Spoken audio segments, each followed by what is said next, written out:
Welcome to the Bruce Williams channel. In this video, I would like to do a direct and candid review of the Heinrich Taucher Sport and the Taucher LX. This is a made in Germany micro brand that creates original designs. They do it at a high level, and I see this brand as a toolish addition to the well-known German sport lineup of Zinn, the Moscow, Laco, und Stova. Now, this case is 41 millimeters in diameter, 47.8 lug-to-lug distance, with an overall height of 13.5. Now, I will note that the height, a lot of it's visual with the addition of the box-shaped sapphire crystal. If you subtract that visual height, this will only come in at 11.5. So it's trim on wrist, but it doesn't feel too small. It doesn't look out of proportion. It has a good presence for a toolish sports piece, a made in Germany watch. And for reference, my wrists are 7.25 inches in circumference. This watch will have 20 millimeter lugs, a 200 meter water resistance rating, and a heavily knurled signed thread down crown. Note how the knurling on the crown matches the knurling in the bezel, and how that also has a wave pattern going around.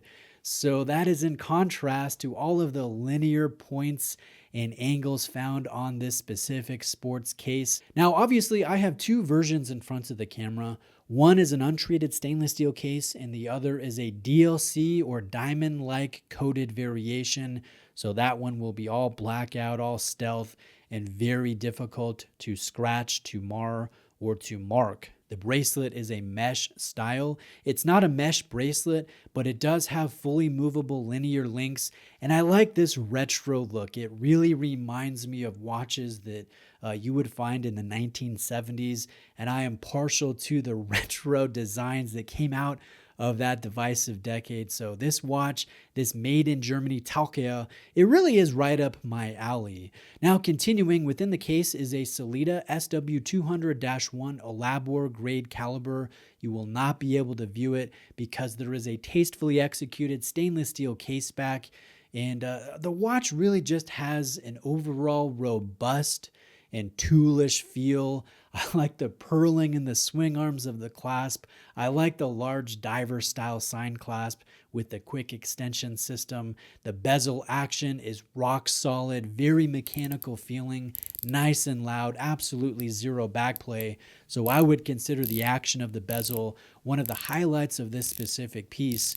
And the bezel indexing is also fully loomed. So although the lume is not Seiko bright, it is BGW9 from Superluminova, and it does have decent potency and decent longevity. The crystal is box shaped like I previously mentioned, and will have inner applied as well as outer applied anti-reflective coatings, though I will say it's effective in some lighting scenarios. It's not effective all of the time, especially if you go out in natural light and you're getting direct reflections off of the crystal. Sometimes it is a little bit difficult to read, and that's a little bit disappointing. Now let's go to the macro details. This is a component of every watch that I really enjoy taking a close look at.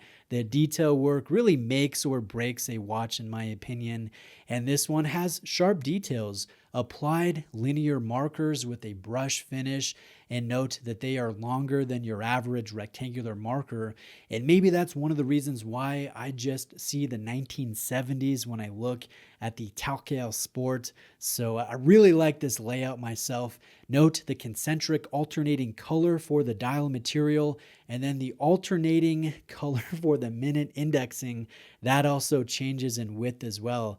So a very funky look, a very funky vibe, and I've got to say it's really speaking to me. I like the color matched date wheel at the 6 o'clock position. I like the fact that the text is limited to just the brand, which is Heinrich, the model, which is the Taucher, and then the water resistance, and the very best part, the made in Germany designation. Now, I will note a couple differences between the color variation. The DLC version comes with loomed Dauphine shaped hands, while the orange variation comes with a pencil style marker.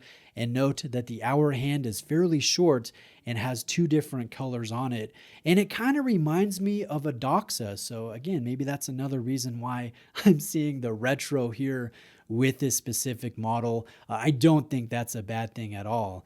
Now, this design, this is well built, it's tough, it's unique, and I feel that the pricing, it's appropriate. It's fair given all that you get with the clasp, the bracelet, the bezel action, the lume, the Elabor grade Solida, the sapphire crystal, the dial details. Outside of some distracting crystal reflections, I really don't see many drawbacks that are not subjective, so the pricing will range between 849 and 899 euros, depending on the variation that you opt for. Now, these models are dropping soon, so be sure to follow Heinrich for the exact date of that release. I'll leave all links in the description of this video. Please reach out with any questions you may have. Thank you for watching. Please like this video. Please subscribe if you haven't already. I'll see you next time.